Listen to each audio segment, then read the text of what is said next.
You've already won half the battle by just starting this race. Not overnight, let's get that straight right from the start, but in due time. Are you ready to start on this great adventure?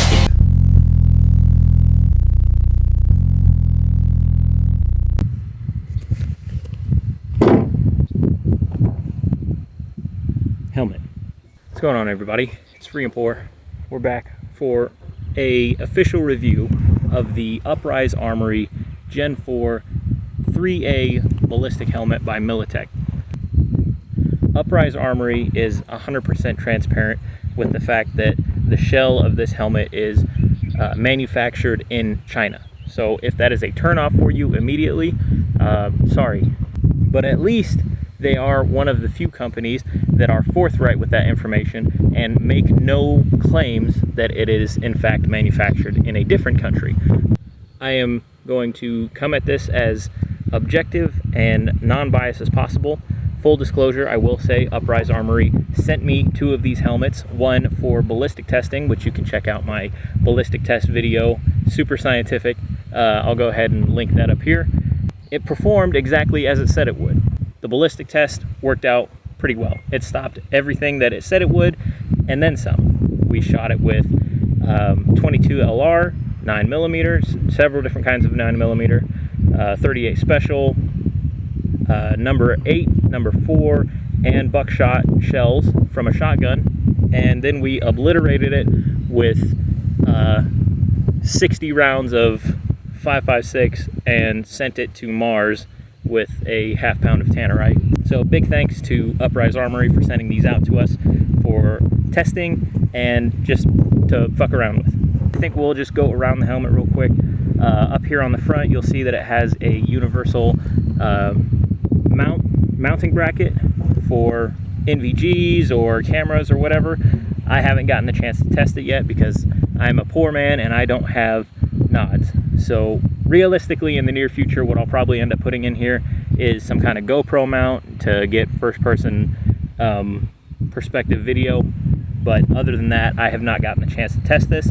If you look at it and you feel it, it kind of feels like it's made out of plastic, but I inquired about that, and he said that the inside is lined with aluminum, so I haven't taken it apart myself to find out, but I guess I'll just take him at his word because I'm not mounting anything worth $3,000 on it yet. All around the helmet, you'll see it's got the Team Wendy style geometry, how it's got the shell pressed in that certain shape. On the side here, we've got Picatinny rails. You got some M-lock attachments here. I mean, it's just plastic rails, you know, what are you gonna do? But this little section here is removable. I know they sell different accessories and stuff. I'm not 100% certain on this, but I think most Team Wendy attachments will work with this setup. That's just me pulling that out of my ass. I've looked at the Team Wendy stuff, and it looks like it would fit perfectly fine on here. So, you know, you've got the Velcro all around the different spots. That's good for insignia or signaling devices, illuminators, stuff like that. Infrared stuff if you need to make sure that you're not getting lit up by an Apache when you're not supposed to. So on the shell, there are a couple points where it's been drilled through to, you know, fit all of the accessories and stuff to it. I don't know how much that affects the ballistic capability, but I do know that it worked pretty well in our testing. Moving to the inside of the helmet, you will see that it's got this badass suspension system. So this suspension system is probably my favorite part of this whole helmet. So what you got back here is this wheel, and once you pull it out, it releases all of the tension on these wires, and these wires go around these pads around the side of your head. When you put it on, you click it in and you tighten it up, and it cinches it around your head very comfortably. And if you set it up right, it actually eliminates the need for the chin strap, just short of super dynamic movement, jumping and going prone and rolling around and shit. If you're just on the flat range, if you set it up properly, this thing's not going to come off your head. It comes with a massive bag of padding and spacers and stuff. one concern I have about these spacers is in my testing and in my usage, they got very saturated with sweat. That's another thing about helmets is, you know, especially ballistic helmets, there's no holes in them to allow air circulation. So these will make your head really hot, especially on a summer day, get saturated with sweat and you can wring it out and stuff. That could be good in the summer if you wet it down with like cold water or something, but my concern lays with the winter time. So if you're out in the middle of, you know, a blizzard or something, and it's very, very cold, and you've been doing strenuous activity, you know you sweat even if it's cold, right? And the problem comes in whenever you stop doing that strenuous activity. Will these freeze to your head? So I don't know. I haven't tested that out. It's the middle of July, so I guess we will, or it's the beginning of July actually. It's the 2nd, 3rd, something like that. But you know, I guess we'll cross that bridge when we come to it. There is a lot of adjustment with this suspension system. I think these straps are kind of universal, you know, but my big ticket item here is the wheel back here. Especially as a guy who's worked blue collar most of my adult life, having something that I can stick on my head for an extended period of time and not worry about it creating hot spots or anything is a big deal. And this did not create any hot spots on my head in the several 4+ hour outings I wore it on. So I have thoroughly enjoyed this helmet. I actually intended on buying one with my own money, but I wanted to tell everybody I was fully intending on buying one of these myself because I appreciated the Team Wendy styling and the accessories that it came with. So I have written down here some notes that I took the last time I wore it. So I've worn it on several outings to the range and stuff, out on hikes and whatnot. But last week sometime, I just went ahead and threw it on at home just for as long as I could. And after 4 hours, the only thing that I did notice was that I had been wearing a 3-pound weight on my head for 4 hours. So it does come in a little bit heavier than something like an OpsCore SF, which I think is like 2.7 pounds. So you are saving about a ½ pound there at the cost of, you know, 4 or 5 times more than this helmet in particular. And that's not a cope. That's not me telling you that, you know, this Chinese manufactured helmet is any better than an OpsCore, but it is me telling you that it stops all of the rounds that it says it would, and it's, you know, slightly heavier. Let's talk a little bit about helmet application. Why would you buy something like this? Why would I go specifically with something like this over, say, an ACH or a Mitch or some other American manufactured helmet that is proven, combat proven? So I don't know that I would personally. I wasn't very well informed on helmets at the time. I wasn't aware that there were even surplus helmets before I really started shopping for them. But you can find surplus helmets out on the market, like ACHs or MICH or ECH helmets, or even PASGT or whatever the fuck, PAS GT, whatever they're called, the old ass 80s police style ones. You can get those helmets on the surplus market, and you can get them for relatively cheap. I think you can get an ECH for like $400, which is about what this helmet runs.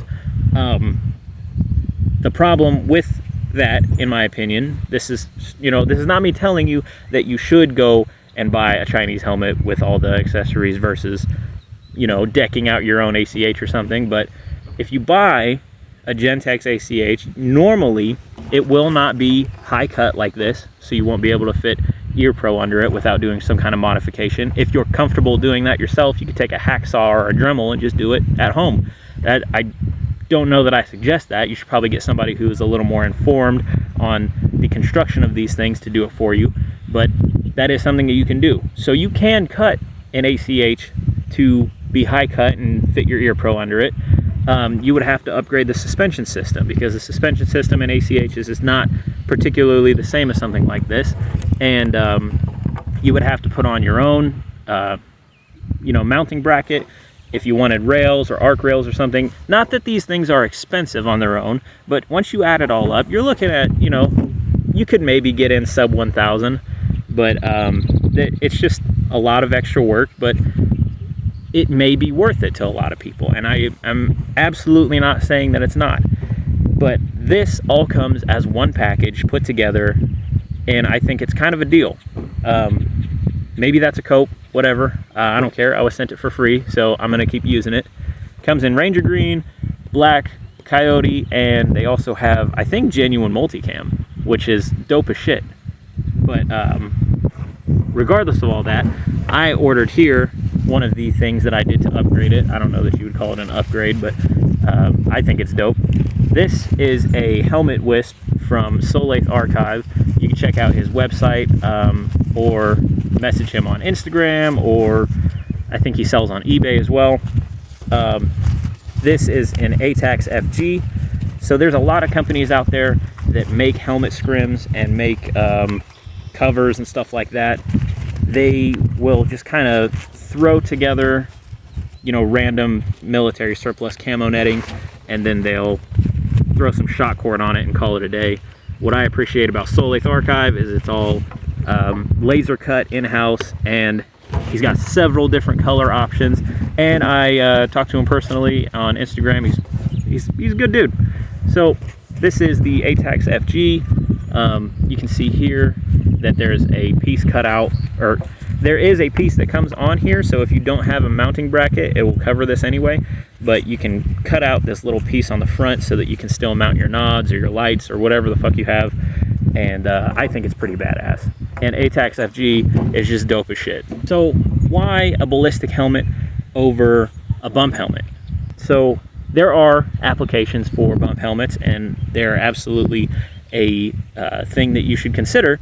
But if you are using your helmet as a combat tool, I personally subscribe to the idea that protecting myself against fragmentation is far more important. So if you look at the ballistic test video that we did what I consider to be one of the best fragmentation tests I've seen on YouTube. I could not find anybody else who did anything similar to it. So what we did was we took a AR-500 plate of armor and stuck it right next to the helmet, and we shot the AR-500 plate.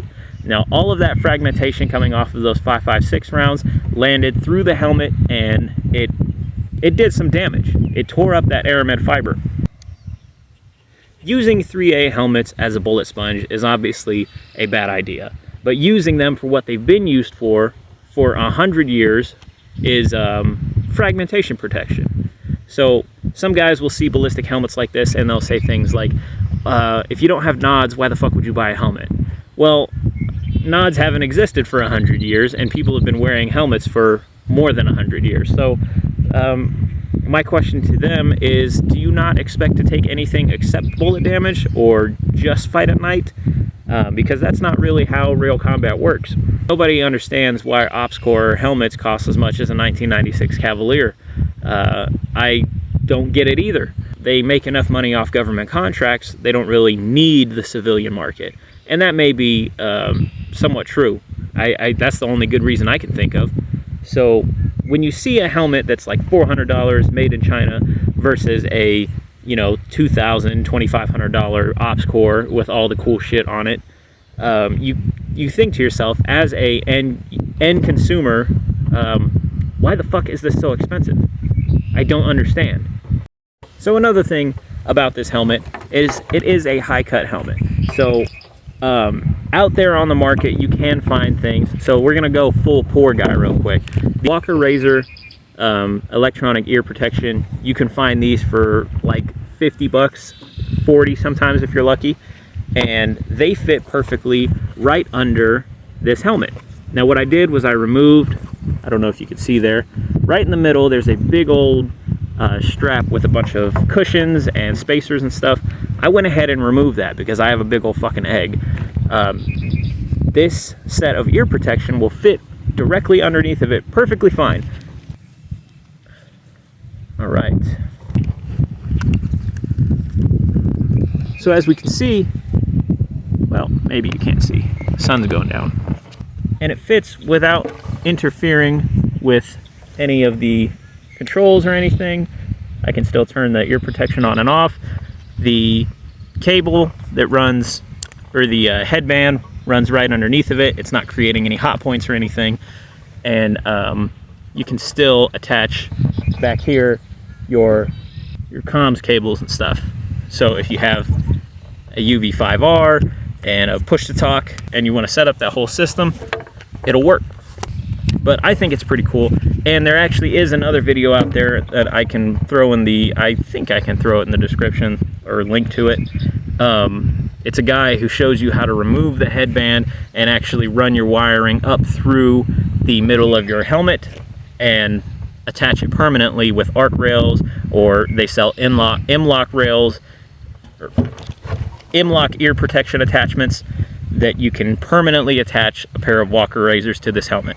I personally am probably just going to keep running it with the headband for now until I can afford to get some actual ear protection.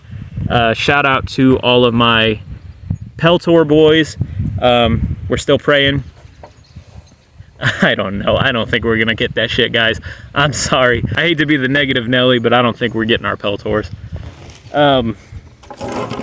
So let's go over some pros and cons when it comes to this particular helmet. So you have the ballistic protection, you have the fragmentation protection.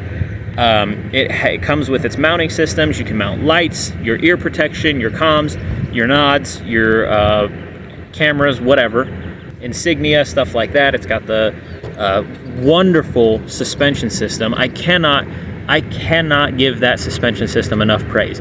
I did not experience any hot spots. I've tried a couple different helmets where it has like pressure points in the back of your neck and under your I don't know what not your temple, but back here under the like small of your neck. I don't know, whatever. There are some helmets out there that just feel like shit, and this is not one of them. So the cons are a lot of things that are just indicative that you're wearing a ballistic helmet. It's heavy, it's hot, it can be expensive, especially for something that doesn't necessarily feel like a necessity maybe to most prepared citizens and modern Minutemen or whatever. It can be uncomfortable. I didn't necessarily get any particular uncomfortable things that I just couldn't go on dealing with when I was wearing it, but it is a 3.2 pound, give or take a couple ounces helmet, and you will start to feel like when you lean your head forward, you're like, oh fuck, there's a weight on my head. So that is not something that you can just bypass and not think about. At the end of the day, if you choose to go with an Ops Core or a Team Wendy or a Gentex produced ACH or Mitch or whatever, that's fantastic. And you really ought to decide for yourself if you think that that is important enough to you. $400 for a helmet, that's an investment. And being that it came with all the other shit on it, I was going to buy one myself. Am I telling everybody else to buy one? No, not at all. So like I said, Uprise Armory is very transparent about the fact that their helmets are manufactured in China. I know that is not the case with a lot of other companies that sell Militech style or Chinese helmets, but I am perfectly fine with the $400 price tag on this, especially if it gets me through until I can afford something a little bit steeper in price. All said and done, once you get nods and Peltors and an Ops Core and a mounting system and a Wilcox G24, all of that shit put together, you're looking at a decent used car sitting on your head. And for most of us in the preparedness community, it's just not a realistic ask, not all at once at least. So this is not me telling you guys that that stuff is not quality, but it is saying that there are other options and other things you could explore. I do not want you guys to think for 1 second that I'm trying to sell you on some Chinese shit just because you know, it was sent to me for free. I am just telling you my experience with this, which I, as a guy who doesn't really ever do this shit professionally, I think it's gonna do fine for now. For now. $400 helmet with all these accessories, I don't really think you can fuss over that. So I think that's it, guys. Big shout out to Uprise Armory. We are very appreciative of the chance to take a look at these helmets, review them. I have just secured a property here that I am very excited about. We've got a good amount of acreage, and it's actually forested land, which is not something that we get to see a lot here in the southern plains states. We've secured this property. We're very excited to get out onto it, start doing some more training videos, doing some more homestead style content, and not having to come out to the local state park so that I can film videos without bothering my family. Anyway, thanks for watching, guys. This has been Free and Poor. Subscribe if you have not yet. Please, you know, do the whole like bell notification thing, whatever the fuck. My viewership has kind of tanked since I moved back here, and I mostly blame that on my terrible uploading schedule. But if you guys would share this around with your friends, let them know that there's another poor guy on the internet ranting into his camera about nothing, that would be wonderful. So again, everybody, thank you. God bless. I appreciate you watching, and we'll see you next time.